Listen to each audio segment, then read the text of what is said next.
దేవుని నామానికి మహిమ కలుగునుగాక. క్రీస్తునందు ప్రేమైన దేవుని బిడ్డలారా, ఈ దినము ఏప్రిల్ 7వ తేదీ, లేఖన భాగము లూకా సువార్త 11వ అధ్యాయము 1 నుండి 28 వచనాలలో దేవుని యొక్క వాగ్దానము 13వ వచనం, తన అడుగు వారికి మరి పరిశుద్ధాత్మను ఎంతో నిశ్చయముగా అనుగ్రహించెను. అవునండి, మరి పరిశుద్ధాత్మ గురించి మనకి వాగ్దానం ఉన్నది. అపోస్తల కార్యం 2వ అధ్యాయం 17వ వచనం ప్రకారము, అంత్య దినాల్లో అందరి మీద నా ఆత్మను కుమ్మరించేదను.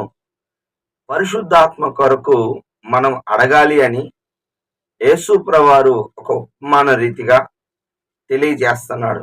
ఎంతగా అడగాలి అంటే, ఒక స్నేహితుడి దగ్గరికి మరొక స్నేహితుడు అర్ధరాత్రి వచ్చినప్పుడు, మరి అతని దగ్గర మరి ఆ స్నేహితుడికి ఇవ్వటానికి ఆహార పదార్థాలు ఏమీ లేనప్పుడు, ఇతడు తన పొరుగుగా ఉన్న మరొక స్నేహితుడి దగ్గరికి వెళ్ళి 3 రొట్టెలు బదులు ఇమ్మని అడిగినప్పుడు, నేను నిద్రిస్తున్నాను, చిన్న బిడ్డలతో పండుకొని ఉన్నాను అన్నప్పుడు, అతడు సిగ్గుమాలి మాటికి అడగటం వల్ల అతడు లేచి తనకు అవసరమైన ఇచ్చినట్లుగా పరిశుద్ధాత్మ కొరకు కూడా మరి మీరు చెడ్డవారైనను మీ పిల్లలు మరి రొట్టెని అడిగితే రాయిని ఎవరు కదా, అలాగనే గుడ్డుని అడిగితే తేలుని ఎవరు కదా, మరి మీరు చెడ్డవారై ఉండి మరి మంచి ఇవులు ఇవ్వాలనుకున్నప్పుడు మరి పరలోకపు తండ్రి ఎంతో నిశ్చయముగా పరిశుద్ధాత్మను అనుగ్రహించును. అవును, పరిశుద్ధాత్మ దేవుడు మనలోనే ఉంటే తప్ప మనం ఈ క్రైస్తవ జీవితాన్ని జీవించలేమండి. అపోస్తులైన పౌలు గారు కూడా మరి ముందుగా సౌలుగా ఉన్నప్పుడు, నేనెంతో దౌర్భాగ్యుని, మరి ఇట్టి మరణమునకు లోనగు శరీరము నుండి నేను ఏది మేలు చేయాలనుకున్నది కీడే చేస్తున్నానని రోమీయులకు రాసిన పత్రిక 7వ అధ్యాయంలో తన యొక్క వేదన బయలుపరుచుకుంటున్నాడు. 8వ అధ్యాయము రోమీయులకు రాసిన పత్రిక 8వ అధ్యాయం 1వ వచనంలో, ఇప్పుడు క్రీస్తు యేసునందు ఉన్న వారికి ఏ శిక్షా విధియు లేదు, ఆత్మిక నియమము పాప నియమము నుండి నన్ను విడిపించును. అవును, పరిశుద్ధాత్మ దేవుడు మనలో ఆ పాపాన్ని ఒప్పింపజేసి మనల్ని అందులో నుంచి అనగా పాపపు శక్తి నుంచి కూడా అనగా దానిలో నుంచి జయించే శక్తిని మనకిస్తాడు. హల్లెలూయా. అవును, పేతురు గారు కూడా 3 సార్లు అబద్ధం ఆడాడు. పెంతెకొస్తు దినాన ఆత్మ పొందుకున్న తర్వాత మరి ఇక జయ జీవితాన్ని జీవించగలిగాడు. అవును, ఆత్మ చేత మనం ఎల్లప్పుడూ నింపబడుతూ ఉండాలి. పరిశుద్ధాత్మ కొరకు అడగమని యేసు ప్రభువారే మనల్ని ప్రోత్సహిస్తున్నాడు.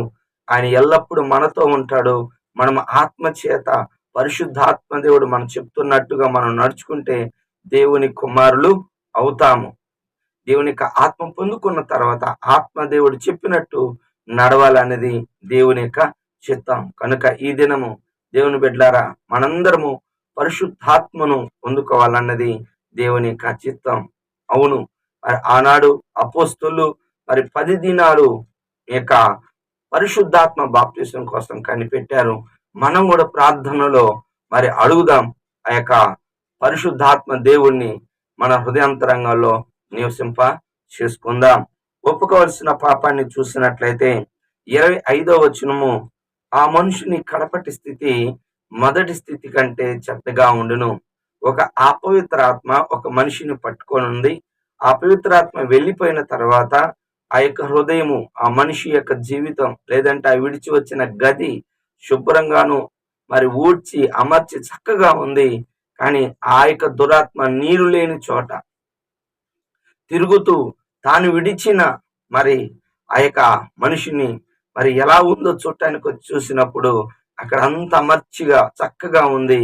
కానీ అక్కడ ఎవరు లేరు, దేవుడు లేడు. మరి తను శుభ్రంగానే ఉన్నాడు, కానీ దేవుడైతే లేడు, ఆత్మ దేవుడు లేడు. కనుక తనకంటే మరి చెడ్డవైన 7 అపవిత్రాత్మను తీసుకొచ్చి అందులో నివసింపజేసి ఆ చెడ్డ స్థితి. కొంతమంది ప్రభు దగ్గర పశ్చాత్తాపడతారు, బాగానే ఉంటారు. దేవుని యొక్క వాక్యం, దేవుడు వాళ్ళలో నివసించడు. అందువల్ల వారు ఏమైపోతారు అంటే మొదటి దానికంటే కడపటి స్థితి మరి ఘోరముగా ఉంటది.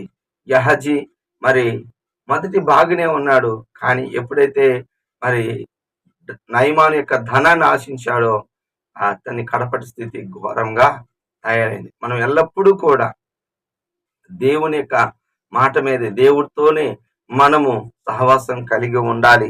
చివరిగా 28వ వచనం ఆజ్ఞ, దేవుని యొక్క వాక్యం విని గైకొని వారు మరీ ధన్యులు. అక్కడ యేసుప్రవర వాక్యం చెప్తుంటే, ఇదిగో నిన్ను కన్న తల్లి ధన్యురాలంటే అవును. అయితే వాక్యం విని ఆ వాక్య ప్రకారం నడుచుకున్నవారు మరీ ధన్యులు. మనము వాక్యాన్ని విని దాని ప్రకారం నడుచుకుంటే మరీ ధన్యులమండి. అబ్రహాం గారి జీవితం ధన్యమైపోయింది. కారణం ఆయన దేవుడి వాక్య ప్రకారం నడుచుకున్నాడు, జీవించాడు. అలాగని యోబు గారు కూడా ఎన్నో పరిస్థితుల్లో కూడా మరి దేవుని మీద ఆధారపడ్డాడు.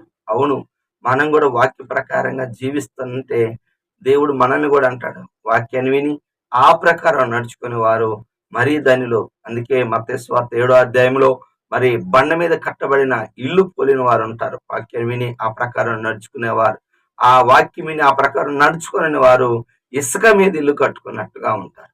అవును, వాన వరద వర్షం వచ్చినప్పుడు, తుఫాను వచ్చినప్పుడు పడిపోతుంది, శ్రమలు వచ్చినప్పుడు పడిపోతారు. అలా ఉండకుండా మనము మరి వాక్య ప్రకారం నడుచుకొని మరి ధన్యులము అవుదుము గాక.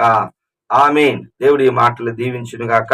ప్రార్థన చేసుకుందాం. ప్రేమ కలిగిన తండ్రి యేసయ్యా, నీ కొందనాలు, స్తోత్రాలు. ఇప్పటి వరకు నీ కృపలో అయ్యా నీ వాక్యాన్ని వినే భాగ్యాన్ని మాకు ఇచ్చావు తండ్రి. యానుదిన జీవవాక్యం ద్వారా అనేక మందికి మేలు దీవెనలు దయచేయండి. ఈ దినము తండ్రి దేవా, నీ వాగ్దానం ఆత్మను మరి పొందుకోమని తెలియజేస్తున్నాను నాయనా.